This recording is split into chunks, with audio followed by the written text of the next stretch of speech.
The security guard reached for his radio, ready to call the police.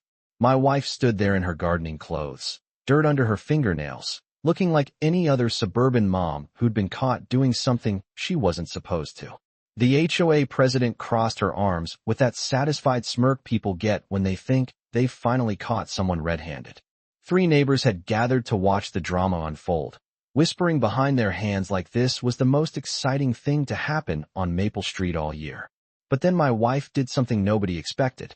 She reached into her back pocket, pulled out a small leather wallet, and flashed something that made the security guard's hand freeze halfway to his radio. The HOA president's smirk vanished. One of the neighbors actually took a step backward, because what they saw in that wallet wasn't just any ID. It was military identification. And not just any military ID. The kind that comes with clearance levels most people have never heard of. The kind that belongs to someone who's spent the last 15 years in places that don't exist on any map you'll ever see. The kind that makes grown men in uniform snap to attention without thinking twice. What happened next turned a simple HOA dispute into something nobody in that gated community will ever forget. Because sometimes the person you're trying to push around has pushed back against things a lot scarier than homeowner association bylaws. Welcome to Heartland Tales, where we share the moments that remind us never to judge a book by its cover. Before we dive into this incredible story, tell us in the comments from which city in the world are you watching this video today. And if you believe stories like this deserve to be heard, please hit that subscribe button to support our growing community. We're here because of viewers like you. The Willowbrook Estates was the kind of neighborhood where every lawn looked like it had been measured with a ruler, and every mailbox stood at precisely the same height. It was a place where people moved to feel safe, to feel successful, to feel like they'd finally made it. The HOA wasn't just an organization here, it was practically a religion, with rules that covered everything from the exact shade of beige you could paint your shutters to the specific breeds of flowers allowed in your front garden. Sarah Mitchell had been living there for 8 months, and she'd been fighting the HOA for 7 of them. Not because she was difficult, but because she was different. While other wives in the neighborhood spent their mornings at yoga classes and their afternoons at the country club, Sarah could be found in her backyard at 5 a.m., doing exercises that looked more like military drills than morning stretches. She kept to herself, spoke only when spoken to, and had a way of scanning rooms that made some people uncomfortable without knowing why. Her husband David worked in finance, traveled frequently for business, and was exactly the kind of resident Willowbrook Estates wanted to attract. Successful, well-dressed, drove a luxury sedan that he kept spotless in their 2-car garage. But Sarah was harder to categorize. She drove a 10-year-old pickup truck that she maintained herself, changing her own oil in the driveway, and keeping tools most women in the neighborhood had never seen. She wore plain clothes that looked more functional than fashionable, favoring cargo pants and boots over the designer athleisure that was practically a uniform among the other wives. She didn't attend the neighborhood book club, where they discussed romance novels over expensive wine. She skipped the monthly wine tastings, where gossip flowed as freely as the alcohol. She avoided the charity fundraisers, where everyone competed to see who could donate the most publicly. She just lived her life quietly, asking nothing from anyone, expecting nothing in return. The trouble started small, as it always does in places like Willowbrook Estates.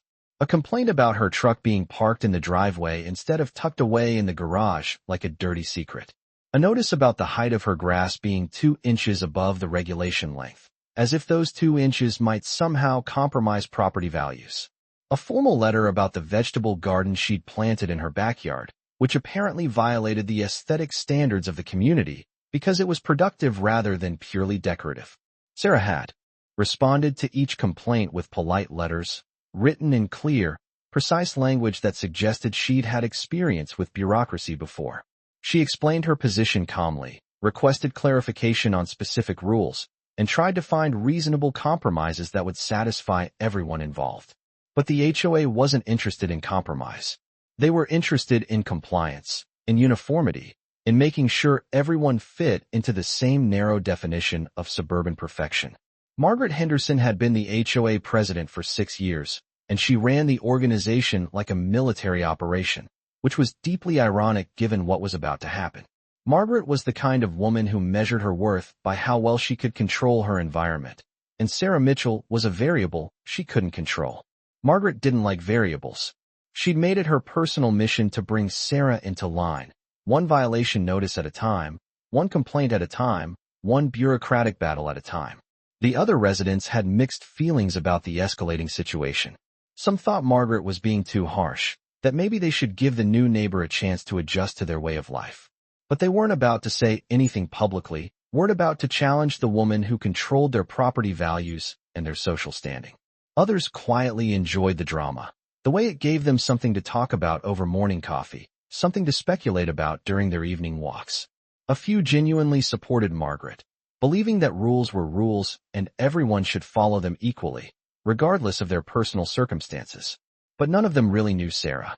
None of them had ever had a real conversation with her beyond polite greetings over the fence. None of them had asked where she'd come from, what she'd done before moving to Willowbrook Estates, or why she seemed so different from everyone else. To them, she was just the difficult wife who didn't fit in, the problem neighbor who refused to conform. The situation escalated on a Tuesday morning in late spring, the kind of morning where the air still held the chill of winter but promised the warmth of summer to come. Sarah had been working in her garden since before sunrise, trying to salvage the tomato plants that had been damaged by an unexpected late frost that had caught even the weather forecasters off guard. She'd been out there for hours, carefully nursing the surviving plants back to health, checking each leaf for damage, gently repositioning the protective coverings she'd improvised from old sheets and tarps. The garden itself was a testament to her character, though none of her neighbors understood that. While their yards featured perfectly manicured lawns and designer landscaping that required professional maintenance crews, Sarah's backyard was functional, purposeful, alive. She'd planted vegetables that could feed a family, herbs that could season meals or treat minor injuries, flowers that attracted beneficial insects rather than just looking pretty. Every plant had been chosen for a reason, every row planned with military precision. When Margaret Henderson arrived with her entourage, Sarah was kneeling in the dirt, her hands covered in soil, her focus entirely on coaxing life back into plants that others might have given up on. She didn't notice them at first, so absorbed was she in her work. It was only when Margaret cleared her throat loudly, dramatically, that Sarah looked up to see what had become a small crowd gathering on her property. Margaret had come prepared for war. Not just any backup, but the kind that makes a statement, the kind designed to intimidate and overwhelm. Chuck Morrison, the neighborhood's self-appointed security coordinator, stood at her right shoulder like a bodyguard, his chest puffed out with the importance of his role. Two other HOA board members flanked her left side, clipboards in hand, cameras ready, expressions stern and disapproving. Behind them, a small crowd of neighbors had gathered, drawn by the unusual activity like moths to a flame. The photographer Margaret had brought along was already working, his camera clicking rapidly as he documented everything with the thoroughness of a crime scene investigator. He photographed the garden from multiple angles, the shed from every possible perspective, the truck as if it were evidence in a major case. Each click of the shutter felt like an accusation, each flash, like a small explosion of hostility. "Mrs. Mitchell," Margaret announced, her voice carrying across the yard with the authority of someone who'd practiced this speech, someone who'd rehearsed this moment of confrontation. Her tone was loud enough for all the neighbors to hear, designed to make this a public spectacle rather than a private discussion. "This is an official HOA inspection. We have received multiple reports of serious violations, and I am here personally to document them and ensure they are addressed immediately." The word official hung in the air like a weapon. Margaret loved that word, loved the way it made people take notice, made them understand that she wasn't just another neighbor with an opinion. She was the HOA president, and in Willowbrook Estates, that meant something.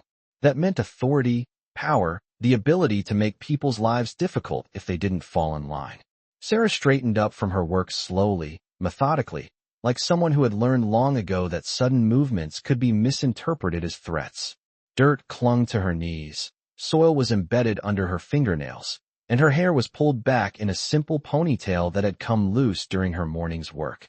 She looked exactly like what she was, a woman who had been gardening, a woman who had been working with her hands, a woman who had been trying to grow something good in her own backyard. But there was something in her posture, something in the way she held herself as she rose to face this small army of suburban officials that suggested she wasn't intimidated by their numbers or their authority. She didn't cower or apologize or immediately begin explaining herself. She simply stood there, waiting, evaluating, taking the measure of the situation with the calm assessment of someone who had faced far more serious challenges than an HOA inspection. "What specific violations are you referring to?" Sarah asked, her voice calm but firm, carrying just enough authority to make it clear that she expected a detailed, factual response rather than vague accusations. She didn't sound defensive or angry. She sounded like someone requesting clarification on orders she intended to follow only if they were legitimate and reasonable. Margaret pulled out a thick folder and began reading from it like she was delivering a verdict. "Unauthorized structure," she said, pointing to the shed. "Violation of landscape standards with your vegetable garden. Improper parking of a commercial-style vehicle. And now, failure to maintain your lawn to community standards." She gestured broadly at the yard, as if the evidence was overwhelming. "The shed has proper permits," Sarah replied. "The garden is in my backyard, which according to the bylaws allows for personal landscaping choices. My truck is registered as a personal vehicle, not commercial, and my lawn meets the height requirements outlined in Section 12 of the Community Standards." The specificity of her response caught Margaret off guard. Most residents folded under pressure, apologized, promised to fix whatever needed fixing. Sarah was quoting bylaws like she'd memorized them, defending her position like someone who'd fought bigger battles than this. "That's not the point," Margaret snapped, her composure cracking slightly. "The point is that you don't seem to understand that this is a community. We have standards here. We have a certain way of doing things. And frankly, Mrs. Mitchell, you don't seem to fit in with our way of life." The words hung in the air like a challenge. Chuck Morrison stepped forward, his hand moving to his radio. "Ma'am, we're going to need you to cooperate with this inspection. If you continue to be difficult, we'll have to call the authorities." And that's when something shifted in Sarah's expression. Not anger, not fear, but something deeper. Something that made Chuck's hand hesitate on his radio. Something that made Margaret take a small step backward without realizing it. "Call the authorities?" Sarah repeated, her voice so quiet that everyone had to lean in to hear her. "You want to call the authorities?" She reached into her back pocket and pulled out a small leather wallet, holding it out so everyone could see what was inside. The first thing they noticed was the photo. Sarah, but not the Sarah they knew. This Sarah wore a uniform, her hair pulled back severely, her expression serious and focused. But it was the text on the ID that made Chuck's hand drop, away from his radio entirely. It was the government seal that made Margaret's mouth fall open. It was the clearance level that made the photographer stop taking pictures. "Staff Sergeant Sarah Mitchell," she said, her voice carrying a new authority that seemed to change the very air around them. "United States Army Special Operations. 15 years of active duty. 3 tours in Afghanistan, 2 in Iraq, and several other deployments that I'm not authorized to discuss in detail." She walked closer to the group, and suddenly her gardening clothes looked less like casual wear and more like someone who was comfortable in any environment. "You want to know why I don't fit in with your way of life? Because your way of life is something I spent 15 years protecting. While you were worried about the height of grass and the color of mailboxes, I was worried about keeping people like you safe enough to have those worries." Chuck Morrison, who'd been acting like neighborhood security was serious business, suddenly looked like a child playing dress-up. His hand moved away from his radio, and his whole demeanor changed. "Ma'am, I didn't know." "Of course you didn't know," Sarah continued, her voice steady but carrying an edge that made everyone take notice. "Because you never asked. You never bothered to find out who I was before you decided I was a problem that needed to be solved. You saw a woman who didn't join your book club and decided she was difficult. You saw someone who drove a different kind of car and decided she didn't belong." Margaret found her voice, though it came out smaller than before. "Mrs. Mitchell, we had no idea about your service." "My service?" Sarah's laugh was short and humorless. "My service is over. I'm a civilian now, just like you. But the difference is, I know what real problems look like. I know what actual security threats are.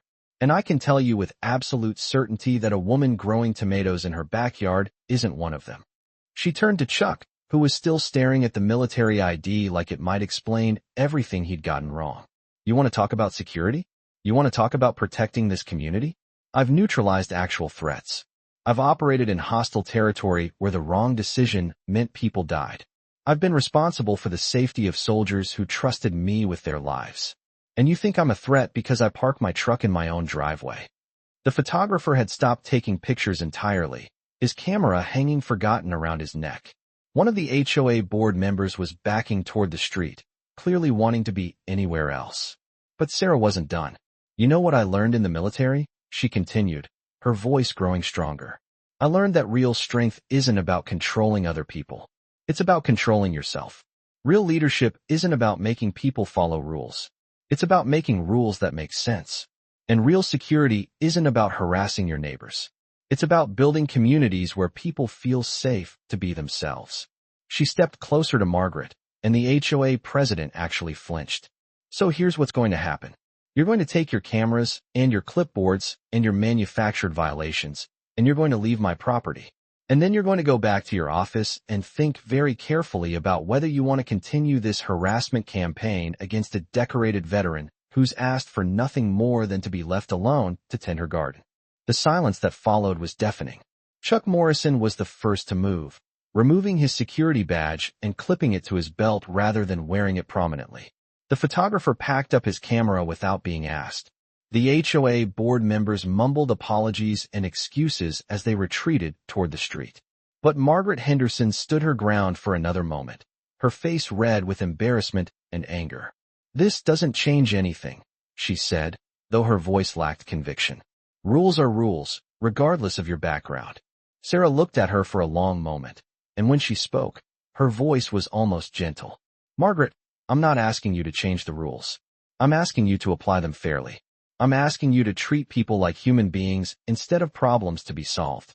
And I'm asking you to remember that the people in this neighborhood are your neighbors, not your enemies. She put her military ID back in her wallet and returned it to her pocket. I've seen what happens when people forget that. I've seen communities torn apart by people who think control is more important than compassion. And I've seen what it looks like when good people stand up to bullies, whether they're wearing uniforms or HOA badges. Margaret opened her mouth to respond, but no words came. She turned and walked away, her heels clicking on the pavement, her entourage trailing behind her like a retreating army. As they left, something extraordinary happened. Neighbors who had been watching from their windows began to emerge from their houses. Not to gawk or gossip, but to approach Sarah. Mrs. Chun from next door brought over a cup of coffee. Tom Rodriguez from across the street offered to help with the garden. The elderly couple from the corner house, who'd barely spoken to anyone in months, walked over to thank her for her service. And Sarah, who had been so isolated, so misunderstood, found herself surrounded by people who saw her differently now. Not as the difficult neighbor who didn't fit in, but as someone who'd sacrificed for their freedom to live in neighborhoods like this one. Over the following weeks and months, the dynamic in Willowbrook Estates changed completely, fundamentally, in ways that no one could have predicted when Margaret Henderson first decided to make Sarah Mitchell her personal project. Margaret herself resigned as HOA president within 10 days, citing personal reasons, though everyone knew the real reason. She couldn't face the neighbors who had witnessed her public humiliation, couldn't look them in the eye after being dressed down by a decorated veteran in front of half the community. Chuck Morrison, who had been so eager to play security guard, approached Sarah the following week with a formal request. The neighborhood actually did need someone to coordinate security measures, he explained, someone who understood real threats and real protection. Would she consider taking on the role? Sarah listened to his offer politely, thanked him for thinking of her, and declined with the same quiet dignity she'd shown throughout the entire ordeal. She had no interest in authority over her neighbors. She just wanted to tend her garden in peace. The bylaws that had been used as weapons against Sarah were reviewed by a committee of residents who actually bothered to read them for the first time in years. They discovered rules that made no sense, regulations that served no purpose except to give busybodies something to complain about. The new HOA president, a retired teacher named Ellen Rodriguez, led the effort to streamline the rules, to make them reasonable and fair, to focus on genuine community concerns rather than petty control issues. But the biggest change wasn't in the rules or the leadership. It was in how people treated each other, how they saw each other, how they thought about the strangers living next door. The incident had reminded everyone that they didn't really know their neighbors, that the person living in the house next to theirs might have stories that would change everything they thought they knew about them. That kindness and curiosity were better tools for building community than suspicion and judgment. Sarah never talked about her military service again after that day. She didn't need to. She'd said what needed to be said, made her point, and people had listened. She continued to tend her garden, maintained her truck in the driveway, and lived her life quietly, on her own terms. But now when neighbors saw her, they saw someone who had earned the right to live however she chose, someone who had sacrificed for their freedom to worry about lawn height and mailbox colors. The tomato plants she'd been nursing that morning when Margaret arrived grew into the most productive garden in the neighborhood, yielding more fruit than Sarah and David could possibly consume themselves. She shared the harvest with anyone who wanted fresh vegetables, and gradually, almost naturally, her backyard became an informal gathering place for neighbors who wanted to learn about gardening, about growing their own food, about the satisfaction of working with their hands.